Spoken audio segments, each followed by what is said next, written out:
விசுவாசிக்கிறவனுக்கு எல்லாம் கூடும் என்றார். உடனே பிள்ளையின் தகப்பன், விசுவாசிக்கிறேன் ஆண்டவரே, என் அவிசுவாசம் நீங்கும்படி உதவி செய்யும் என்று கண்ணீரோடே சத்தமிட்டு சொன்னான். கண்ணீரோடே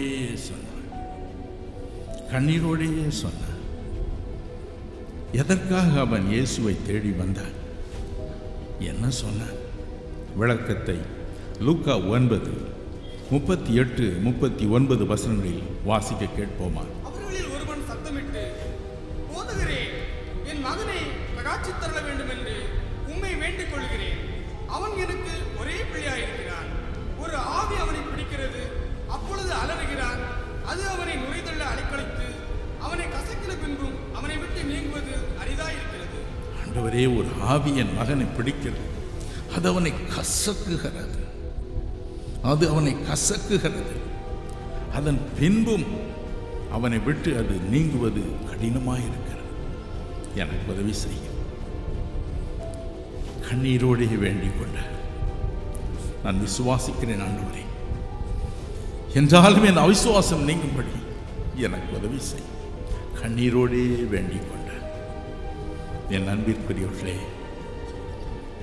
வேதம் சொல்லுகிறது, நம்மை ஒடுக்குகிறவன் ஒருவன் இந்த உலகில் உண்டு.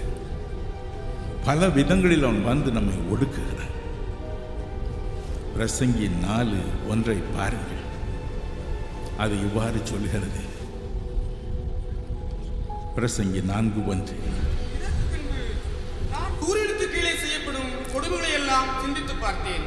இதோ, ஒடுக்கப்பட்டவர்களின் கண்ணீரை கண்டேன். அவர்களை தேற்றுவார் இல்லை. ஒடுக்குகிறவர்கள் பட்சத்தில் பலன் இருந்தது, அப்படி இருந்தும் தேற்றுவார் இல்லை. ஒடுக்கப்பட்டவருடைய கண்ணீரை நான் கண்டேன். இந்த ஏழை தகப்பனையும் கூட ஒரு பொல்லாத ஆவி ஒடுக்கியது, வாட்டி வதைத்தது. அவன் கண்களுக்கு எதிரே அவனுடைய மகனை கசக்கியது. அவனால் ஒன்றும் செய்ய முடியவில்லை. இது ஒரு பக்கம். மற்றொரு பக்கம், தேவாதி தேவன் 1 யோவான் 4:8, 4:16 இவைகள் கூறுகின்றன. தேவன் அன்பாகவே இருக்கிறார். அன்புள்ள ஒரு இறைவன். அவர் எப்படி இருக்கிறாரா? ஏசாயா 16:9 பாருங்கள். நீங்களும் நானும் ஒடுக்கப்படும் பொழுது, கசக்கப்படும் பொழுது நமக்காக அவர் புலம்பி அழுகிறார். ஐயோ, என் மகன் இப்படி இருக்கிறான், என் மகள் இப்படி கசக்கப்படுகிறாள் என்று அவள் மனம் கசந்து அழுகிறார். அன்பு. வேதம் சொல்கிறது, உன்னத பாட்டு 8:6, நேசம் பாதாளத்தை போல் வலியது. ஒரு பக்கம் பாதாளம், ஒரு பக்கம் ஒடுக்குகிறவன், மற்றொரு பக்கம் அதே அன்போடு பாசத்தோடு கரிசனையோடு அழும் ஒரு தேவன் உண்டு. என் அன்பிற்குரியவர்களே, வேதம் சொல்கிறது, யாத்திராகம் 3:9, இஸ்ரவேல் ஜனங்கள் எகிப்தில் பார்வோனால் ஒடுக்கப்பட்ட பொழுது தேவன் மனம் கலங்கினார். அவருடைய அலறுதலை அவர் கேட்டார். பூமியில் இறங்கினார் அவளை விடுவிப்பதற்காக. அப்பொழுது அவர் என்ன சொன்னார்? மோசே என்ற ஒரு தீர்க்கனை தெரிந்து கொண்டு அவனிடம் என்ன சொன்னார்? யாத்திராகம் 3:9 வாசிக்க கேட்போமா? இப்பொழுதும் இஸ்ரவேல் புத்திரரின் கூக்குரல் என் சந்நிதியில் வந்து எட்டினது. எகிப்தியர் அவர்களை ஒடுக்குதலையும் கண்டேன். எகிப்தியர்களை ஒடுக்குகிற ஒடுக்குதலை நான் கண்டேன். எனவே நான் இப்பொழுது இறங்கி வந்தேன். எப்படியாவது அவர்களை நான் ரட்சிக்கவும். மோசே, வா, உன்னை கொண்டு அவளை விடுதலை செய்வேன். பால் தேனும் ஓடுகிற நல்ல தேசத்திற்கு அவளை நான் கொண்டு போவேன் என்று சொன்னார். இரக்கம், தயவு, மனதுருக்கம், மிகப்பெரிய அற்புதங்களை, அதிசயங்களை செய்தார். அந்த மக்களை அவர் பரவசப்படுத்தினார். என் அன்பிற்குரியவர்களே, யாத்திராகம் 1:5 பாருங்கள். அவள் வானத்து நட்சத்திரங்களைப் போல பெருகி இருந்தார்களாம். உபாகமம் 10:22 சொல்கிறது, 70 பேராய் எகிப்து நாட்டிற்கு போயிருந்த அவர்கள் வானத்து நட்சத்திரங்களைப் போல பருகி பெருகினார்களாம். எனவே அந்த அரசன் எரிச்சல் மூண்டு அவளை வெகுவாக நெருக்கினான். எவ்வளவுக்கு அதிகமாய் நெருக்கினானோ அவ்வளவுக்கு அதிகமாக பலுகி பெருகினார்கள். ஒடுக்க ஒடுக்க ஒடுக்க அவருடைய கூக்குரல் பரலோகம் செல்ல செல்ல தேவனுடைய உள்ளம் உருகியது. ஐயோ, என் பிள்ளைகளுக்கு நான் உதவி செய்ய வேண்டும் என்று எண்ணினார். இறங்கி வந்தார். 10 விதமான வாதைகளை செய்தார். அடையாளங்களை, அற்புதங்களை செய்தார். தன் மக்களை விடுதலை செய்தார். பல ஆண்டுகளுக்கு முன்பு நான் ஒரு விசை கொழும்புக்கு சென்றிருந்தேன். ஸ்ரீலங்காவில் உள்ள கொழும்பு நகருக்கு நான் சென்றிருந்தேன். அப்பொழுது அங்கே பல காட்சிகளை நான் பார்த்த பொழுது ஒரு பெரிய கிணறு போல ஒரு 20 அடி இப்படி இருக்கும். அதில் ஒரு கரடி படுத்திருந்தது. அதன் அருகே ஒரு குட்டி படுத்திருந்தது. வெளியே போர்டு ஒன்று போடப்பட்டிருக்கிறது. இந்த கரடியை கோபப்படுத்தாதிருங்கள், கற்களை எறியாதிருங்கள் என்றெல்லாம் அதில் எழுதப்பட்டிருந்தது. அப்பொழுது நான் கேட்டேன், எதற்கு விசேஷமாக இந்த இடத்தில் மாத்திரம் இப்படி எழுதி போட்டிருக்கிறார் என்று. அப்பொழுது என்னை கூட்டிக் கொண்டு போனவர் சொன்னார், பிரதர், கொஞ்ச நாளைக்கு முன்ன சில பொடியர்கள் கற்களை கொண்டு போய் அந்த குட்டியின் மீது எறிந்தார்கள். குட்டி இப்படி அப்படி ஓடிக்கொண்டே இருந்தது. தாய் கரடிக்கு கொஞ்சம் கோபம் வந்தது. அது ஒரு என்று பார்த்து உரிமிக் கொண்டே இருந்தது. இவர்கள் யோசித்தார்கள், அது ஒன்றும் செய்யாது என்று. எவ்வளவோ அது கூச்சல் போட்டு பார்த்தது. இந்த பிள்ளைகளுக்கு தெரியும் இது 20 அடி தாண்டி மேலே வர முடியாது என்று. ஆனால் அதனுடைய கோபம் உச்சஸ்தாயி எட்டியது. திடீரென்று தன்னுடைய சொந்த குழந்தை அந்த குட்டி கரடியின் மீது ஒரு காலை வைத்தது. ஒரே தாவு தாவி மேலே வந்தது. அவர்களை ஓட ஓட விரட்டி அத்தனை பேரையும் கிழித்து எறிந்தது. கோபம் தணிந்தது. மறுபடியும் போய் அந்த கிணற்றுக்குள் குதித்து தன்னுடைய குட்டியோடு படுத்து கொண்டது. இதனால் தான் இந்த இடத்தில் இப்படி எழுதி வைத்திருக்கிறார்கள் என்று என் நண்பர் சொன்னார். என் அன்பிற்குரியவர்களே, தேவாதி தேவனும் அப்படித்தான். அவர் ஒரு சமயம் வரை அழுது கொண்டு இருப்பார். அதன் பிறகு இறங்குவார். அவர் இறங்கினார். அந்த மக்களை விடுதலை செய்தார். அற்புதங்கள் மேல் அற்புதங்களை செய்து ஒடுக்குகிறவனுடைய கையில் இருந்து அவர்களை விடுவித்தார். நமக்கு தெரிந்த ஒரு பழைய பாடலை பாடுவோமா? இஸ்ரவேலுக்கு வாக்குப்படி இன்ப கானான் அழிக்கவில்லையோ,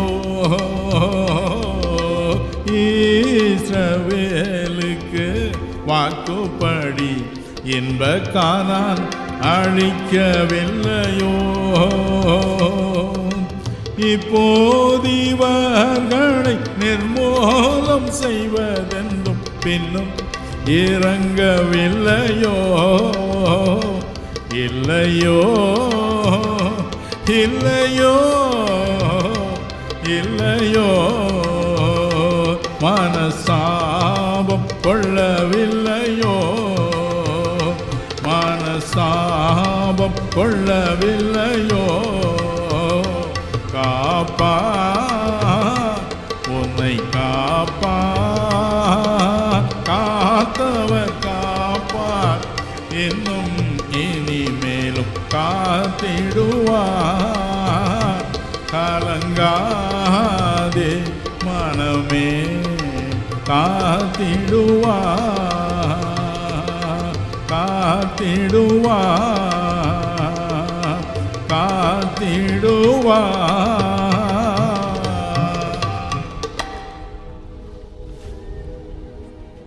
நான் அழுவேன் என்று சொல்கிறார். ஆனால் என்றும் அழுது கொண்டே இருக்க மாட்டார். நம்மை ஒடுக்குகிறவனை சமாளிக்க அவர் இறங்குவார். உங்கள் இருதயம் கலங்காதிருப்பதாக. வேறொரு காரியத்தை பாருங்கள். இந்த மனிதனுடைய வாழ்க்கையை நாம் சற்று தியானிப்போம். நான் சொன்னது போல பொல்லாத பிசாசு ஒரே ஒரு அசுத்தாவி இந்த சிறுவனை வாட்டி வதைத்தது. அவனால் ஒன்றும் செய்ய முடியவில்லை. ஏதாவது செய்யக்கூடுமானால் எனக்கு உதவி செய்யும். அவன் யாரிடம் அப்படி பேசினான்? தேவாதி தேவனிடம் பேசினான். என் அன்பிற்குரியவர்களே, நாம் யாரிடம் எந்த உதவி கேட்க போனாலும் அவர் எப்படிப்பட்டவர்? அவர் நமக்கு இந்த உதவியை செய்வாரா? என்று கேட்டுக்கொண்டு தான் போகிறோம். எல்லாரிடம் போய் ஐயா எனக்கு இந்த உதவி செய்யுங்கள், என் மகனுக்கு வேலை கொடுங்க, என் பிள்ளை இந்த ஆஸ்பத்திரியை சேர்த்துக்கொள்ளுங்க, இந்த பள்ளிக்கூடத்தை சேர்த்துக்கொள்ளுங்க என்று நாம் கேட்போமா? கேட்க மாட்டோம். யாரிடம் இந்த விண்ணப்பத்தை கேட்கிறோம் என்பதை நாம் முதலாவது சிந்திப்போம். இந்த இயேசு யார் என்பதையும் நாம் அறிந்து கொள்வது மிக மிக அவசியம். யாரோ ஒருவர் எங்கே இருந்து வந்தார் என்று அல்ல. என் அன்பிற்குரியவர்களே, வேதம் சொல்லுகிறது 1 தீமோத்தேயு 3:16 தேவ பக்தியின் ரகசியமானது எல்லாராலும் அங்கீகரிக்கப்படக்கூடிய ஒரு காரியம். என்ன ரகசியம் அது?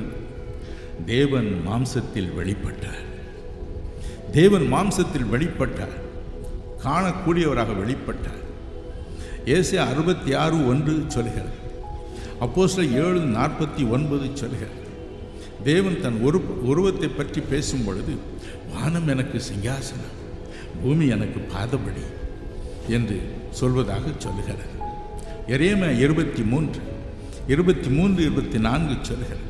அண்ட சராசரங்களை நான் நிரப்புகிறேன், யாவனாகிலும் நான் காணக்கூடாதபடிக்கு ஒழித்து கொள்ளக்கூடுமோ என்று கேட்கிறார். அத்தனை பெரியவர். 1 தீமோத்தேயு 6:15-16 சொல்கிறது. அவர் அதரிசனமானவர், காணக்கூடாதவர். அதே சமயத்தில் அங்கும் இங்கும் பக்தர்களுக்கு தன்னை வெளிப்படுத்துகிறார். ஏசாயா 6ஆம் அதிகாரத்தை பாருங்கள், 1-3 வரை உள்ள வசனங்களை பாருங்கள். வானம் எட்டும் ஒரு சிங்காசனத்தில் உட்கார்ந்திருக்கிறார் என்று ஏசாயா சொன்னார். இன்னும் எசேக்கியேல் 1:26 பாருங்கள், 10:1 பாருங்கள். ஐயோ, நான் அவர் நோக்கி பார்த்தேன், அக்கினி ஜுவாலை போல காணப்பட்டார் என்று அவன் சொல்லுகிறான். இன்னும் தானியேல் 7:9 பாருங்கள். அக்கினி ஜுவாலையாக சிங்காசனத்தில் அவர் உட்கார்ந்திருந்தார். அக்னி மயமான நதி ஒன்று அவருக்கு முன்பதாக ஓடிக்கொண்டிருந்தது. கோடிக்கணக்கான தேவ தூதர்களும் மற்றவர்களும் அவரை சேவித்தார்கள் என்று அவன் விவரித்து சொல்கிறான். இன்னும் வெளிப்படுத்தும் விசேஷம் 4:3 பாருங்கள். தேவாதி தேவனுடைய அந்த சுய ரூபத்தை காண்பிக்கிறார். அவருடைய அழகு அவன் உள்ளத்தை பரவசப்படுத்துகிறது. யோவான் வியந்து சொல்கிறான், ஐயோ, அந்த அழகை நான் எப்படி விவரிப்பேன்? பார்ப்பதற்கு அவர் பதும ராகத்திற்கும் வச்சிர கல்லுக்கும் ஒப்பாயிருந்தார். ஐயோ, அந்த அழகை விவரிக்கவே முடியாது என்று சொல்கிறார். என் அன்பு சகோதர சகோதரிகளே, சங்கீதம் 115:3 சொல்கிறது, நமக்கு ஒரு தேவன் உண்டு, அவர் பரலோகத்தில் இருக்கிறார், தமக்கு சித்தமானவரை எல்லாம் செய்கிறார், ஆனால் அழகில் சிறந்தவர். உன்னத பாட்டு 5:16 சொல்கிறது, ஐயோ, அவருடைய அழகு ஒப்பற்றது, பழுதற்ற ஒரு அழகு. அந்த அழகை விவரிக்கவே முடியாது. இது அவருடைய தோற்றம், அவருடைய குணமோ அன்பு. ஆதியாகமம் 17ஆம் அதிகாரம் 1ஆம் வசனத்தில் அவர் பக்தனாகி ஆபிரகாமுக்கு தரிசனமாகும் பொழுது எல்ஷதாய் என்ற பெயரில் தரிசனமாகிறார். எல்ஷதாய் என்பதற்கு ஒரு பக்கம் பராக்கிரமம் நிறைந்தவர். வேதம் சொல்லுகிறது, எரேமியா 32:27, இதோ நான் மாம்சமான யாவருக்கும் தேவனாகிய கர்த்தர், என்னால் செய்யக்கூடாத அதிசயமான காரியம் ஒன்று உண்டோ என்று கேட்கும் பராக்கிரமம் படைத்தவர். மற்றொரு பக்கம் ஏசாயா 49:15 சொல்லுகிறது போல, ஸ்திரியானவள் தன் பெற்ற பாலகனுக்கு இறங்காமல் தான் பெற்ற பிள்ளையை மறப்பாளோ? அவள் மறந்தால் நான் உன்னை மறப்பதில்லை என்ற வாக்குப்படி பால் கொடுக்கும் ஒரு தாயின் மார்பை போன்ற மார்பையுடையவர். ஒரு பக்கம் மகா பெரிய பராக்கிரமம், மற்றொரு பக்கம் இணையற்ற ஒரு அன்பு, தாயின் அன்பு. இந்த இரண்டையும் பெற்றவர் தான் தேவாதி தேவன். இவர் என்ன செய்தார்? மனுமக்களை நேசித்தார், மனுமக்கள் மீது அன்பு கொண்டார், அவர்களை தம்மை போல சிருஷ்டித்தார் என்று ஆதியாகமம் 1:27-28 கூறுகின்றார். கொலோசியர் 3ஆம் அதிகாரம் 10ஆம் வசனத்தை பார். அவனை பூரண அறிவுடன் படைத்தார். எபேசியர் 4:24 பாருங்கள். அவருடைய ஒப்பற்ற பரிசுத்தம், ஒப்பற்ற நீதி, இதை மனிதனுக்கு கொடுத்து தம்முடைய சாயலாக உண்டாக்கினார். வெறும் தோற்றத்தில் மட்டுமல்ல, குணத்திலும் தன்னை போல பரிசுத்தத்திலும் அறிவிலும் நீதியிலும் சிறந்தவனாக விளங்கினார். இதை கண்ட பொல்லாத பிசாசுக்கு ஒரே கோபம், ஒடுக்குகிறவனுக்கு ஒரே கோபம். யார் இந்த பிசாசு?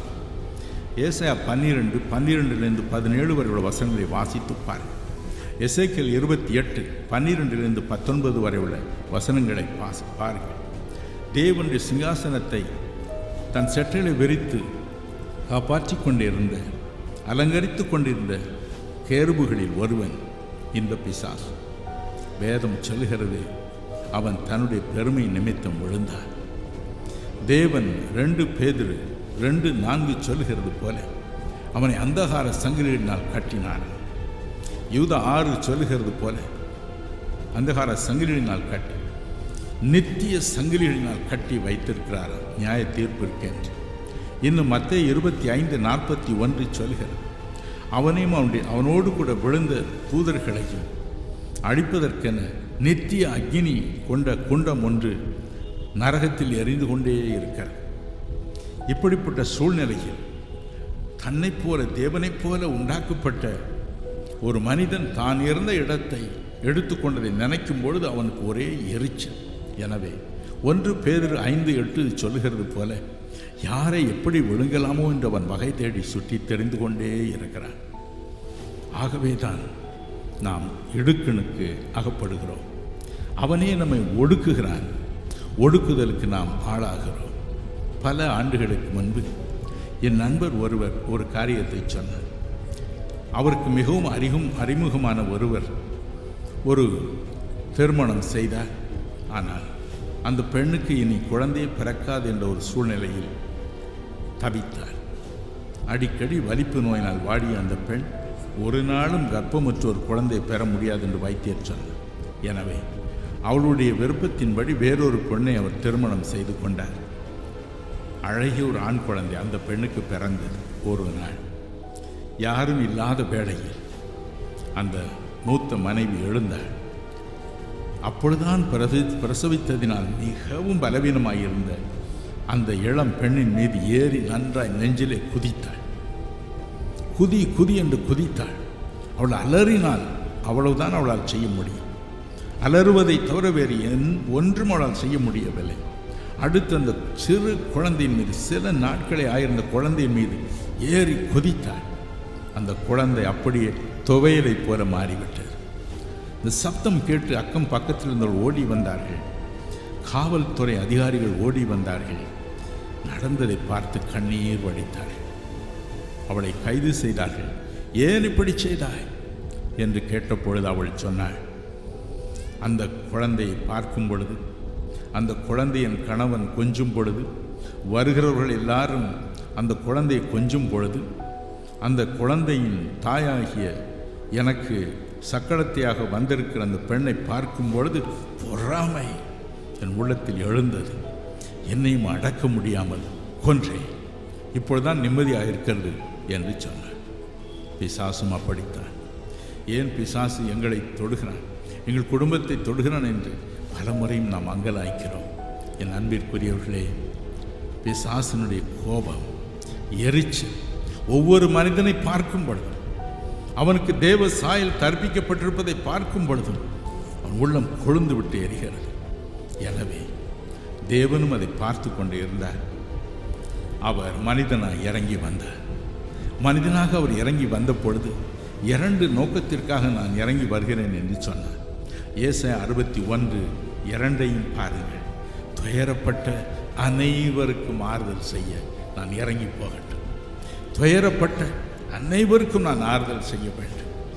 அது மட்டுமல்ல, ஏசாயா 25:8 சொல்கிறது, எல்லா முகங்களிலும் இருந்து கண்ணீரை துடைக்க நான் போகட்டும். ஐயோ, என் பிள்ளைகள் ஒடுக்குதலினால் தவிக்கிறார்கள், தடுமாறுகிறார்கள், நான் போய் உதவி செய்ய வேண்டும். அப்படித்தான் அவர் இறங்கி வந்தார். இந்த வேத வசனங்களை கேட்போமா? ஏசாயா 25:8-9 இவைகளை வாசிக்க கேட்போம். அவர் மரணத்தை ஜெயமாக விழுங்குவார். கர்த்தராகிய தேவன் எல்லா முகங்களிலும் இருந்து கண்ணீரை துடைத்து தமது ஜனத்தின் நிந்தையை பூமியில் இராதபடிக்கு முற்றிலும் நீக்கிவிடுவார். கர்த்தரே இதை சொன்னார். அக்காலத்திலே இதோ இவரே நம்முடைய தேவன், இவருக்காக காத்திருந்தோம், இவர் நம்மை ரட்சிப்பார்,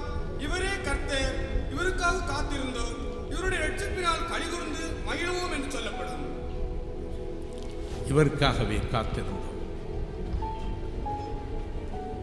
இவர் நம்மை ரட்சிப்பார். எல்லா முகங்களிலும் இருந்து கண்ணீரை துடைத்து போடுவார். அவர் செய்தாரா?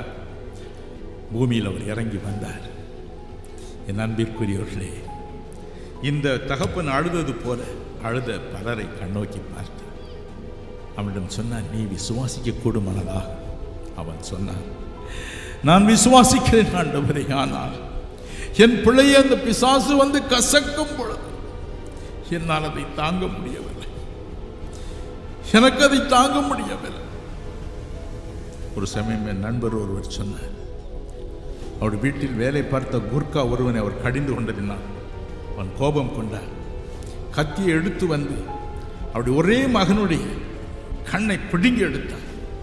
அவர் சொன்னார், என்னால் தாங்க முடியவில்லையே, என் பிள்ளை கண்ணை எடுத்துட்டானே பிரதர், எனக்கு சக்தி இருந்தால் என் கண்ணை பிடுங்கி நானே வைத்திருப்பேன், என் கண்ணெதிரே இப்படி பண்ணிட்டானே பிரதர், என்னால் சகிக்க முடியவில்லை, புலம்பி அழுதார். தேவனம் அப்படித்தார், புலம்பி அழுதார். சரி, நானே போகட்டும் என்று சொன்னார். அவரே இறங்கி வந்தார். ஒவ்வொரு முகத்தில் உள்ள ஒவ்வொரு சொட்டு கண்ணீரையும் துடைக்க. ஹல்லேலூயா! ஒவ்வொரு மனிதனுடைய, ஒவ்வொரு பெண்ணுடைய ஒவ்வொரு சொட்டு கண்ணீரையும் துடைப்பதற்காகவே தேவன் இறங்கி வந்தார். வேதம் சொல்லுகிறது, இந்த உலகில் வாழ்ந்த பொழுது எங்கெல்லாம் மக்கள் கண்ணீர் சிந்தினார்களோ அங்கெல்லாம் மனம் உருகினார். இவன் கண்ணீர் வடித்தான். அடுத்தபடியாக அந்த பிசாசை கடிந்து கொண்டார். பொல்லாத பிசாசு, இனி அவனுக்குள் நீ போகாதே என்று உனக்கு கட்டளையிடுகிறேன் என்றார். அவ்வளவுதான். மத்தேயு 8:16 சொல்கிறது, தம்முடைய வார்த்தையில் உள்ள அதிகாரத்தினால் அவர் பிசாசுகளை துரத்தினார். அவைகள் பறந்தன, ஓடி மறைந்தன. அன்பு அன்பு ஒடுக்குகிறவனுடைய கையில் இருந்து மக்களை விடுவிக்க அவர் இறங்கி வந்தார். இன்று நமக்கு என்ன செய்திருக்கிறார்? என் அன்பிற்குரியவர்களே, வேதம் சொல்லுகிறது, 1 கொரிந்தியர் 12:10 பாருங்கள். தேவன் தமது ஜனங்களுக்கு, உங்களையும் என்னை போன்ற ஏழை மக்களுக்கு தம்முடைய ஆவியின் வரங்களை கொடுக்கிறார். அதில் ஒரு வரம் ஆவிகளை பகுத்தறியும் வரம். ஆவிகளை பகுத்தறியும் வரம். பலவித ஆவிகள் பூமியில் உண்டு. 1 பரிசுத்த ஆவியானவர், யோவான் 14:16-17. அடுத்தது அசுத்த ஆவிகள், மார்க் 1:39. இயேசு தேவாலயங்கள் தோறும் வேத வசனத்தை பிரசங்கித்து ஆவிகளை, அசுத்தாவிகளை துரத்தி கொண்டிருந்தார். 3வது அந்தி கிறிஸ்துவின் ஆவி. இதை குறித்து நீங்கள் 1 யோவான் 4 விவரமாக வாசிக்கலாம். மாம்சத்தில் வெளிப்பட்ட தேவகுமாரனை விசுவாசிக்காத, அறிக்கையிடாத ஆவிதான் அந்தி கிறிஸ்துவின் ஆவி. இப்படி பல ஆவிகள். ஆனால் தேவனுடைய ஆவியான உங்களுக்குள் வரும் பொழுது, இந்த வரம், குறிப்பிட்ட வரம் கிரியை செய்யும் பொழுது, ஒரு மனிதனுக்குள் இருக்கும் ஆவிகள், குடும்பத்தை பிடிக்கும் ஆவிகள் யார் என்பதை அறிந்து கொள்ள முடியும். அவைகள் உங்களை கண்டு நடுங்கும். நீங்கள் அவைகளை கண்டு நடுங்குவதில்லை, அவைகள் உங்களை கண்டு நடுங்கும். ஐயோ, இந்த பெண்ணா, இவளுக்குள் இந்த வரம் இருக்குது, என்னை கண்டுபிடித்து விடுவாள் என்று சொல்லி ஓடி மறையும். நீங்கள் கூச்சல் இடாமலே அவைகள் ஓடி மறையும். மார்க் 16:17 தேவகுமாரன் சொன்னார், என் நாமத்தினாலே நீங்கள் பிசாசுகளை துரத்துவீர்கள். இனி அவன் உங்களை துரத்துவதல்ல, அவன் உங்களை ஒடுக்குவதல்ல, நீங்கள் அவனை ஒடுக்குவீர்கள். என் பெயரை சொல்லுங்கள், ஓட்டமாய் ஓடி மறைவான் என்று சொன்னார். எத்தனை ஆச்சரியம்! என் அன்பிற்குரியவர்களே, இயேசு யார்? இயேசு யார்? மாம்சத்தில் வெளிப்பட்ட அன்பு நிறைந்த ஒப்பற்ற ஒரே தேவன். அவர் இறங்கி வந்தார் தன்னை வெளிப்படுத்த. இயேசுவை காணும் பொழுது காணக்கூடாத இறைவனை காண்கிறோம். ஓய், இப்படித்தான் அவர் இருப்பாரா என்று அறிந்து கொள்கிறோம். யோவான் 14:9 அப்படி சொல்கிறது. யோவான் 12:45 அப்படி சொல்லுகிறது. யோவான் 10:30 அப்படி சொல்லுகிறது. அவரை காணும் பொழுது காணக்கூடாத இறைவனை காண்கிறோம். அவருடைய குணத்தை நாம் காண்கிறோம். உள்ளம் பரவசம் அடைகிறது. என் அன்பிற்குரியவர்களே, ஒடுக்கின இந்த பிசாசை துரத்தின அவர் இந்த பிசாசை துரத்தும் அதிகாரத்தை இன்று உங்களுக்கும் எனக்கும் கொடுக்க மகிழ்ச்சியோடு இருக்கிறார். நாமும் கூட என்னையும் நிரப்பும் ஆண்டவரே, என்னையும் உடைய பரிசுத்த ஆவியானவரால் நிரப்பும் ஆண்டவரே, எனக்குள்ள ஒரு வரட்டும், நானும் இந்த பிசாசை எதிர்த்து நிற்க திராணி உள்ளவனாக மாறட்டும் என்று கெஞ்சுவோம். கர்த்தர் இன்றைக்கு அப்படி செய்வார். வேதம் சொல்கிறது, ஏசாயா 28:2 என்ற வேத பகுதியில் பரிசுத்த ஆவியானவர் பற்றிய ஒரு சிறந்த விளக்கத்தை வாசிக்க கேட்போமா? ஏசாயா 28:2. இதோ திராணியும் வல்லமையும் உடைய ஒருவன் ஆண்டவரிடத்தில் இருக்கிறான். அவன் கல்மலை போலவும் சங்கார பூசல் போலவும் புரண்டு வருகிற பெருவெள்ளம் போலவும் வந்து கையினாலே அதை தரையிலே தள்ளிவிடுவான். அவன் எப்படிப்பட்டவனாக இருக்கிறான்? திராணியும் வல்லமையும் உடையவன். பல சமயங்களில் ஒரு புறாவை போல ஆவியானவர் இறங்கி வந்ததினால் ஆண்டவர் மீது அவர் புறாவை போல் தான் இருப்பார் என்று தவறான எண்ணம் கொள்கிறோம். ஏசாயா 59:19 சொல்கிறது, பொல்லாத பிசாசு வெள்ளம் போல வரும்பொழுது அவனுக்கு விரோதமாய் பரிசுத்த ஆவியானவர் கொடியேற்றுவார். ஹல்லேலூயா! இன்று நம்மை அப்படி மாற்றுவார். இன்றைக்கு வரங்களை நமக்கு கொடுப்பார்.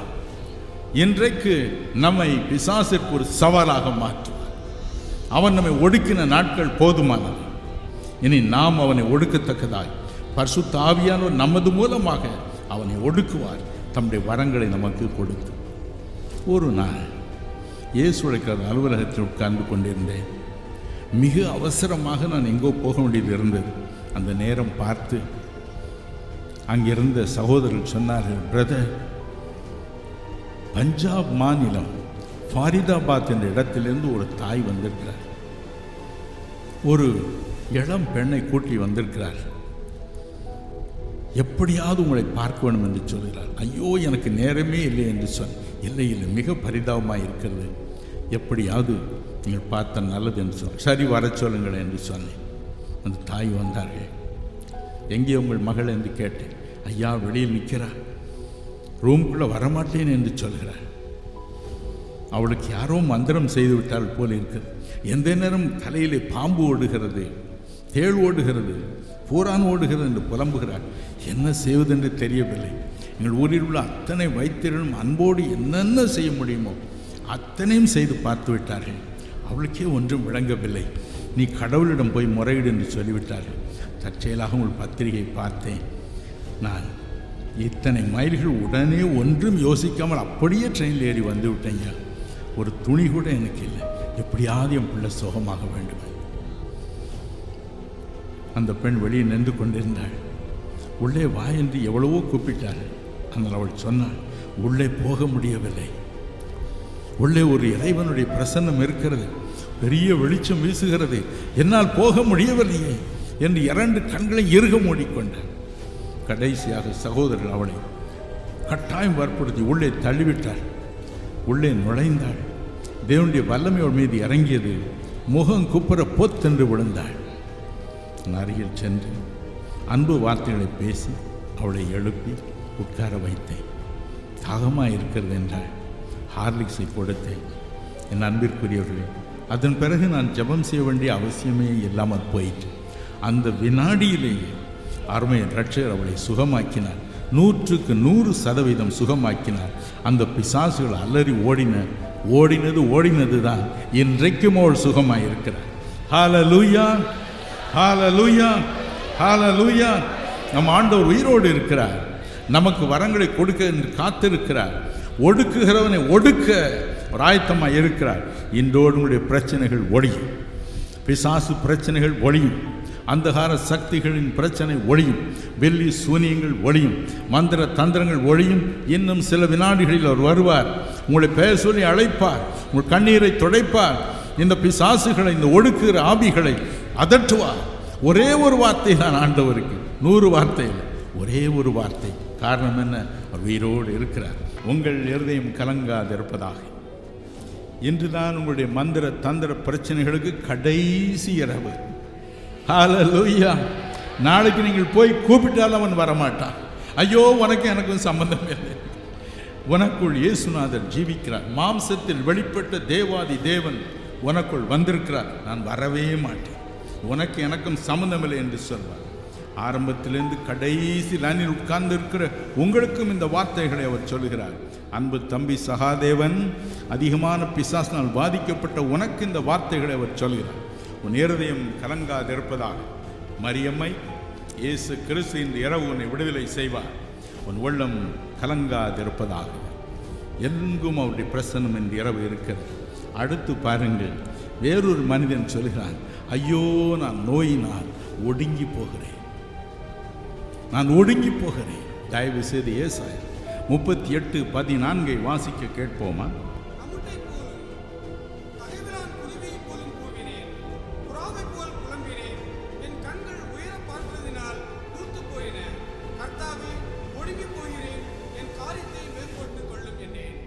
ஐயோ நான் ஒடுங்கி போகிறேன், என் காரியத்தை மேல் போட்டுக்கொள்ளும். மேலே பார்த்து பார்த்து அழுகிறதுனால் என் கண்கள் பூத்து போயின.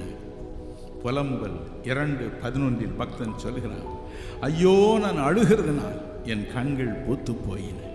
என் அன்பு சகோதர சகோதரிகளே, ஆம், இந்த உலகத்திலே பொல்லாத பிசாசு நோய்களை கொடுத்து நம்மை ஒடுக்குகிறார். யோபு 3:18 கொடிய நோய்வாய்ப்பட்ட யோபு சொல்கிறான், ஐயோ ஒடுக்குகிறவனை நான் இனி பார்க்க மாட்டேன், ஒடுக்கிறவன் இல்லாத நரகத்திற்கு போகிறேன். இன்னும் எரேமியா 21:12 அதிலும் பாருங்கள், அதே காரியத்தை நீங்கள் பார்க்கலாம். ஏசாயா 16:4, ஏசாயா 51:13 இந்த 4 வசனங்களும் கூட ஒடுக்குகிறவன் ஒடுக்குகிறவன் ஒடுக்குகிறவன் என்றே சொல்கிறார். நோயினால் அவன் நம்மை ஒடுக்குகிறான். யோபு 2:5-6 வசனங்களை பாருங்கள். அங்கே பிசாசு தேவனுக்கு இப்படி சொல்கிறான், கேட்போமா? ஆனாலும் நீர் உம்முடைய கையை நீட்டி அவன் எலும்பையும் அவன் மாம்சத்தையும் தொடுவீரானால் அப்பொழுது அவன் உமது முகத்துக்கு எதிரே உம்மை தூசிக்காரோ பாரும் என்றான். அப்பொழுது கர்த்தர் சாத்தானை நோக்கி, ஆகிலும் அவன் பிராணனை மாத்திரம் தப்பவிடு என்றார். அப்பொழுது சாத்தான் கர்த்தருடைய சந்நிதியை விட்டு புறப்பட்டு யோபின் உள்ளங்கால் தொடங்கி அவன் முத்துந்தலை மட்டும் கொடிய பற்களால் அவனை வாதித்தான். ஐயோ அவன் தடுமாறி போனான். அவன் சொன்னான், யோபு 6:9, யோபு 7:15, ஐயோ தேவன் தம்முடைய கரத்தை நீட்டி என்னை துண்டு துண்டாய் வெட்டி போட்டால் எவ்வளவு நலமாய் இருக்கும். இந்த நோய் என்னால் தாங்க முடியவில்லை. அல்லது யாராவது ஒரு கயிறை எடுத்துக்கொண்டு வந்து என் கழுத்திலே சுருக்கு போட்டு என்னை கொன்று போட்டால் எவ்வளவு நலமாய் இருக்கும். புலம்பி அழுதான். நோய் கொடியது. ஒடுக்குகிற பொல்லாத பிசாசு நோயை போட்டு நம்மை வாட்டி வதைக்கிறது. எனவே தான் தேவாதி தேவன் இறங்கி வந்தார். ஐயோ என் பிள்ளைகள் எப்படி அழுகிறார்களே என்று. வேதத்தை வாசித்து பாருங்கள். மத்தேயு 14:14 பாருங்கள், 20:34 பாருங்கள். அவர் திரளான ஜனங்களை கண்ட பொழுது மனது உருகி அவள் சுகமடைய வேண்டும் என்று விரும்பினவர்களை சுகமாக்கினார். லூக்கா 4:40 சொல்கிறது, சூரியன் அஸ்தமித்த பொழுது பற்பல நோயினால் வாடினவர்களை அவரிடம் கொண்டு வந்தார். அவர் ஒவ்வொருவர் மீதும் கரங்களை வைத்து அவளை குணமாக்கினார். ஒவ்வொருவர் மீதும். வேதம் சொல்கிறது, எபிரேயர் 13:8 இயேசு கிறிஸ்து நேற்றும் இன்றும் என்றும் மாறாதவராயிருக்கிறார் என்று. இதோ சூரியன் அஸ்தமித்து விட்டது. மாலை மயங்கும் நேரத்தில் நாம் வந்திருக்கிறோம். அவரும் வந்திருக்கிறார். அவர் ஒவ்வொருவர் மீதும் கைகளை வைத்து, ஒவ்வொருவர் மீதும் கைகளை வைத்து, ஒவ்வொருவர் மீதும் கைகளை வைத்து அவளை குணமாக்குகிறார். என் அன்பு சகோதர சகோதரிகளே, இயேசுவின் இரக்கம் மனதுருக்கம் தான் நம்மை குணமாக்குகிறது. பிரசங்கியார் யாராக இருந்தாலும் அதுதான். வேத வசனம் ஒன்றே ஒன்றுதான். அதைத்தான் எல்லாரும் பிரசங்கிக்கிறார். ஆனால் குணமாக்குவதோ அருமை இரட்சகர் இயேசு. மனது உருகி நம்மை குணமாக்குகிறார். சில மாதங்களுக்கு முன்பு ஒரிசா மாநிலத்தில் உள்ள ரூர்கேலா என்ற நகருக்கு கூட்டங்கள் நடத்த சென்றிருந்தோம். அங்கிருந்த கத்தோலிக்க பேராயர் தான் அரும்பாடுபட்டு அந்த கூட்டங்களை நடத்தினார். எவ்வளவோ தடைகள், பிரச்சனைகள், எனினும் லட்சக்கணக்கு மக்களை கூட்டி கொண்டு வந்து இயேசு சேர்த்தார். எங்கும் இடம் போதவில்லை என்ற சூழ்நிலையில் ரோடிலெல்லாம் மக்கள் உட்காரத்தக்கதாக வந்து குமிந்தார்கள். அன்று எனக்கும் என் குடும்பத்தினருக்கு ஒரு விசேஷித்த வரவேற்பை கொடுக்க வேண்டும் என்று மலையிலிருந்து இறங்கி வந்த கணக்கற்ற மக்கள் விரும்பினார்கள். அரை மணி நேரம் ஆயிற்று. அவளுடைய அந்த நீண்ட ஊர்வலம் போவதற்கு. அப்படி நான் பேராயரிடம் கேட்டேன், ஐயா, ஒவ்வொரு தடவையும் பெரிய தலைவர்கள் வரும்பொழுது இப்படி நடக்குமா என்று கேட்டேன். அவர் சொன்னார், பிரதர், இந்த நாட்டின் பிரதம மந்திரி வந்தால் கூட இந்த வரவேற்பு கொடுக்க மாட்டார்கள். மிகுந்த அன்பினால், பாசத்தினால் எங்க ஐயா வராரு, எங்க ஐயா சென்னையிலிருந்து வருகிறார் என்று மக்கள் ஆவலோடு வந்து இந்த நடனமாடி இப்படி உங்களை பரவசப்படுத்துகிறார் என்று அவர் வேண்டி சொன்னார். அப்பொழுது கூடவே ஒரு காரியத்தை நான் அறிந்து கொண்டேன். 1875 ஆண்டு பிரிட்டிஷார் நமது நாட்டை அரசாண்டு கொண்டு வந்த சமயத்தில் இந்த மக்கள் எவ்வளவோ இன்னல்களுக்கு உட்பட்டிருந்தார்களா. அப்பொழுது அவர் மத்தியிலே பிர்சா முண்டா என்ற ஒரு இளைஞர் 16 வயது நிரம்பிய இளவின் உள்ளத்தில் தன் ஜனங்களை பற்றிய பெரிய பாரம் உண்டாயிற்றார். அவளுக்காக அரசாங்கத்தினிடம் பேசுவானா, அவளுக்காக போய் கெஞ்சுவானா, பல காரியங்களை செய்வானா. ஒரு இணையற்ற அன்பு, மனதுருக்கம் அவன் உள்ளத்தை நிறைத்திருந்ததாம் தன் ஜனங்களுக்காக. ஒரு தடவை கிராமமாக அந்த மலையிலே வாழ்ந்து வந்த அந்த மக்கள் மத்தியிலே கொடிய அம்மை நோய் வந்து அவளை தாக்கியது. நூற்றுக்கணக்கில் ஒரே நேரத்தில் அம்மை நோயினால் மக்கள் பாதிக்கப்பட்டு மனம் கசந்து அழுதார்களா. இவனுக்கு என்ன செய்வதென்று தெரியவில்லை. இவன் உள்ளத்தில் இருந்தது ஒன்றே ஒன்று, அன்பு. ஆகவே எந்த கிராமத்தில் அம்மை இருக்கு என்று கேள்விப்பட்டான், அங்கே ஒரே ஓட்டமாக ஓடினான். என்ன ஆச்சரியம் பாருங்கள், சரித்திரம் சொல்லுகிறது, அவன் அந்த கிராமத்துக்குள் நுழைந்த உடன் அத்தனை அம்மை நோய்களும் மறைந்து விட்டன. அடுத்த கிராமத்திற்கு போவான், அங்கிருந்து மறைந்தது. கிராமமாய் செல்ல செல்ல செல்ல அம்மை நோய் அவன் கொண்டதாக பறந்தது. மக்கள் வியந்தார்கள். ஒன்றே ஒன்று, மனதுருக்கம். அதே மனதுருக்கத்தில் தான் அருமை இரட்சகரும் அன்று உலாவினார். ஒடுக்கப்படுவதை கண்டு மனம் கசந்து அவரும் அழுதார். வேதம் சொல்லுகிறது, மார்க் 1:40-42 வரை உள்ள வசனங்கள், குஷ்ரோகி ஒருவன் ஓடி வந்தான். ஆண்டவரே, உமக்கு சித்தமானால் என்னை சுத்தமாக்குமால் ஆகும் என்று ஒரு வினாடி கூட அவர் யோசிக்கவில்லை. அவர் சொன்னார், எனக்கு சித்தம் உண்டு, நீ சுத்தமாகு என்றார். தன் கைகளை நீட்டி அவனை தொட்டார். உடனே குஷ்டரோகம் அவனை விட்டு நீங்கிய. பிர்சா முண்டாவை அந்த மக்கள் அவன் பகவான் என்று தான் சொன்னார். பகவான் பிர்சா முண்டா 25 வயது வரை தான் அவர் வாழ்ந்தார், இறந்து போனார். அப்பொழுது இருந்த அரசாங்கம் அவரை கொன்று போட்டது. அவருடைய கீர்த்தியை கண்டு பொறாமைனார். அதே போல நம்முடைய அருமை இரட்சகர் 30வது வயதில் பரிதாபமாக மாண்டு போனார். சிலுவையில் பரிதாபமாய் நமக்காக ஜீவனை கொடுத்தார். நம்முடைய நோய்களை சுமந்தார். மத்தேயு 8:17 சொல்கிறது, அவர் தாமே நம்முடைய பலவீனங்களை ஏற்றுக்கொண்டு நம்முடைய நோய்களை சுமந்தார். பரலோகத்தில் நம்முடைய நோய்களை கண்டு அழுத அவர் பூமியில் இறங்கி வந்து நேரில் அழுதார். மனம் கசந்து அழுதார், மனதுருகி அழுதார். எனக்கு சித்தம் உண்டு என்று சொன்னார். என் அன்பு சகோதர சகோதரிகளே, அவர்தான் இன்றைக்கு நம்மை குணமாக்குகிறவர். அவர்களுடைய மனதுருக்கம் தான் உங்களை குணமாக்கப் போகிறது. ஒருவராவது தைரியத்தை இழந்து விடாதீர்கள். இழந்து விடாதீர்கள்.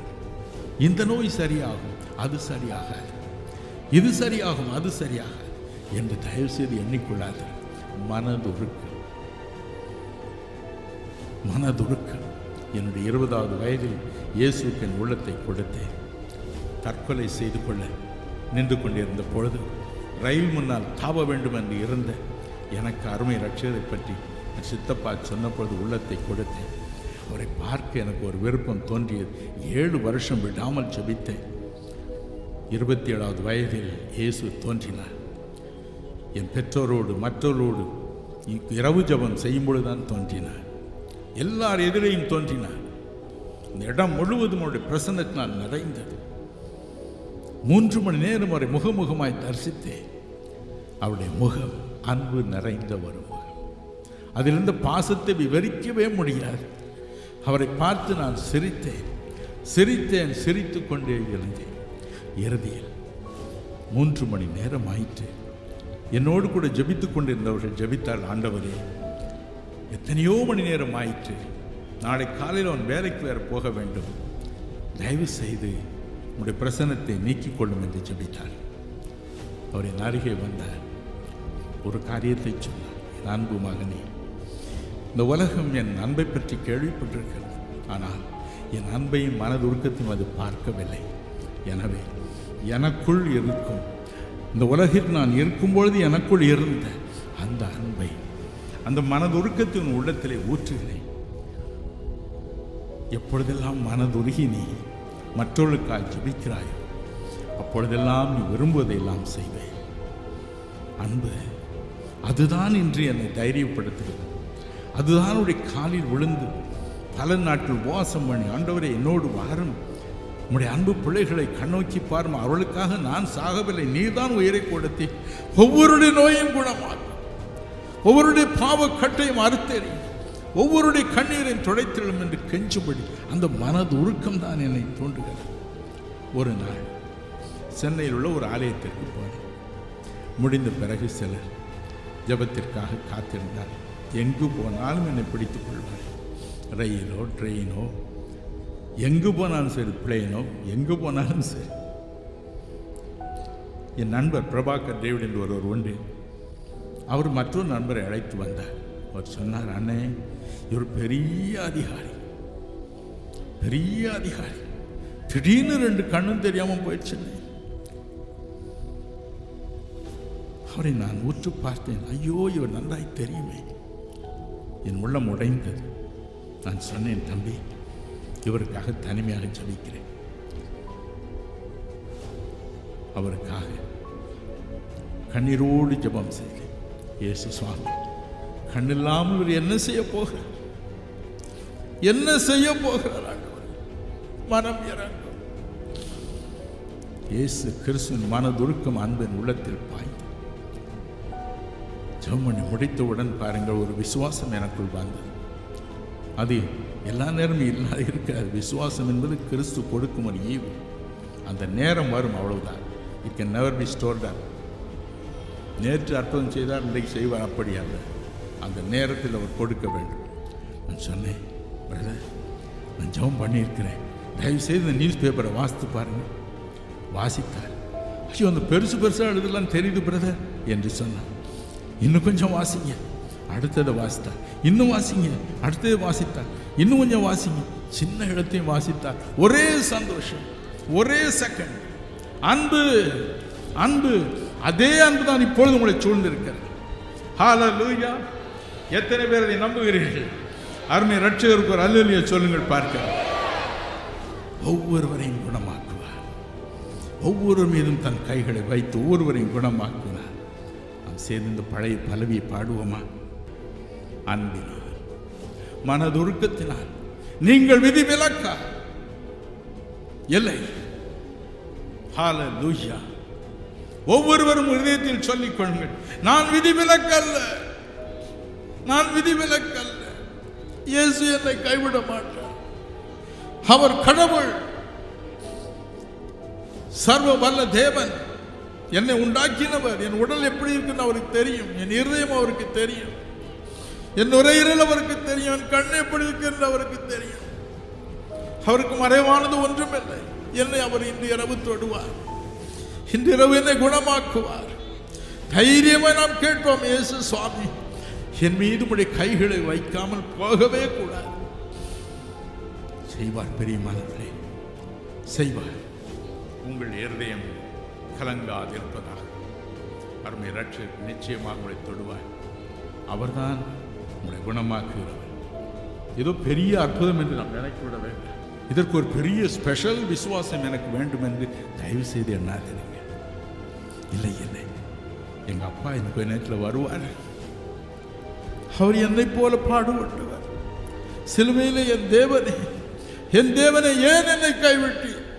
ஏன் இத்தனை பலவீனங்கள் நோய்களின் மேல் வர வேண்டும் என்று புலம்பினவர் அவர்தான் எங்க அப்பா, அவர்தான் என் தகப்பன். எபேசியர் 4:6 சொல்கிற நம் அனைவருக்கும் ஒரே தேவன், ஒரே பிதா என்று தமக்கு மைதானத்தில் வந்திருக்கிற ஒவ்வொருவருக்கும் அவர் தகப்பன். ஒருவரையும் அவர் கைவிடவே மாட்டார். ஹல்லேலூயா. ஒருவரையும் கைவிட மாட்டார், ஒருவரையும் தொடாமல் அனுப்பவே மாட்டார். நிச்சயமாக அவர் இதை செய்வது உறுதி. மூன்றாவது பாருங்கள், சங்கீதம் 107:17 வாசிக்க கேள். சங்கீதம் 107:17. தங்கள் பாத மார்க்கத்தாலும் தங்கள் அக்கிரமங்களாலும் நோய் கொண்டு ஒடுங்கி போகிறார்கள். நோய் கொண்டு ஒடுங்கி போகிறார். தங்கள் பாதக மார்க்கத்தால், தங்கள் அக்கிரமத்தால். என் அன்பு சகோதர சகோதரிகளே, அருமை இரட்சகர் இப்படி ஒடுங்கி போகிற மக்களையும் பார்த்து கொண்டுதான் இருக்கிறார். அக்கிரமம், பாவம் ஒரு மனிதனுடைய வாழ்க்கையில் வரும் பொழுது அவன் ஒடுங்கி போகிறான், தடிமாறி போகிறான். வேதம் சொல்கிறது, புலம்பல் 3:39 தண்டனை அவன் மேல் வருகிறது. இன்னும் 21:12 பாருங்கள், அங்கேயும் ஒரு தவிப்பு அவனை வாட்டி வதைக்கிறது.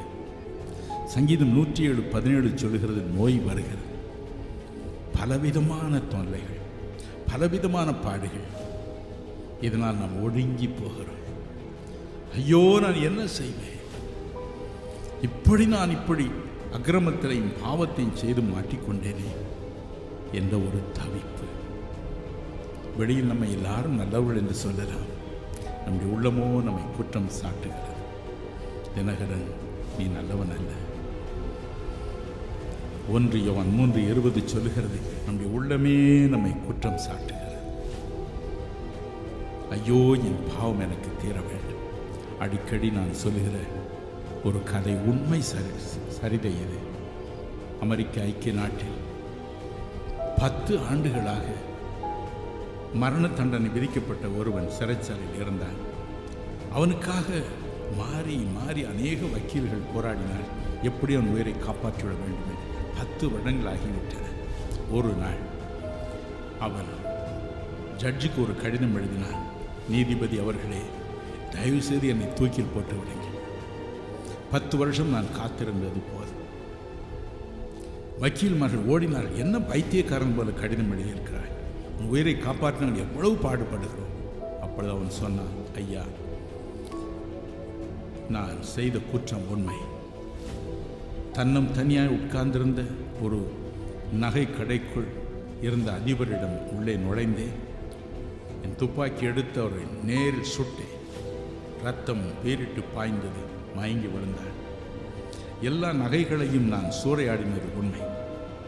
அதை தூக்கி கொண்டு வெளியே வரும்பொழுது நான் ஒரு குரலை கேட்டேன், please somebody lift me up, please somebody help me.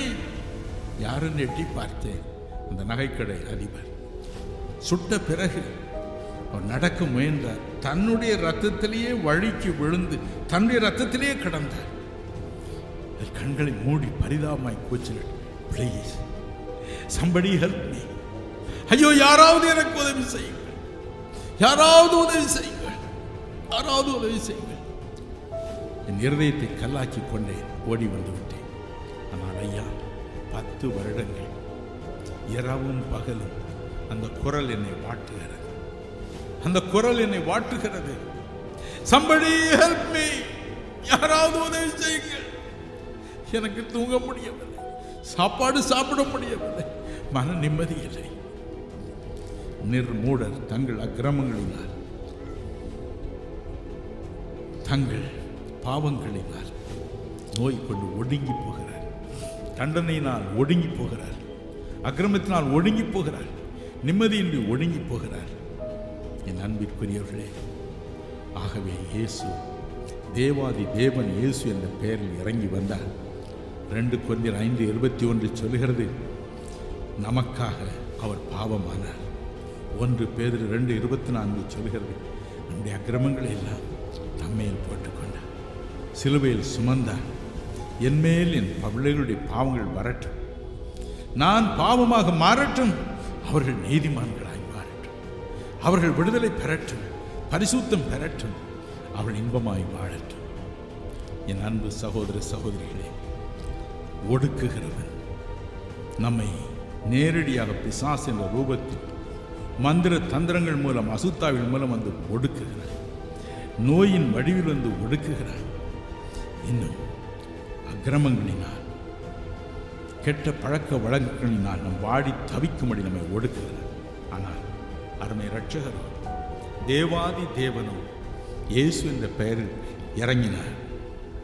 ஒவ்வொருவருக்காக, நாம் யாராக இருந்தாலும் சரி, படித்தவர்களோ படிக்காதவர்களோ, ஐஸ்வர்யம் உள்ளவர்களோ ஏழைகளோ, அல்லது கடன்பட்டவர்களோ, அல்லது சாதி சமய எந்த வேறுபாடுமின்றி நம் அனைவருக்காகவும் நம்மை படைத்த அந்த இறைவன் இயேசு என்ற பெயரில் இறங்கினார். இயேசு என்ற பெயருக்கு இரட்சகர் என்று பொருளாம்.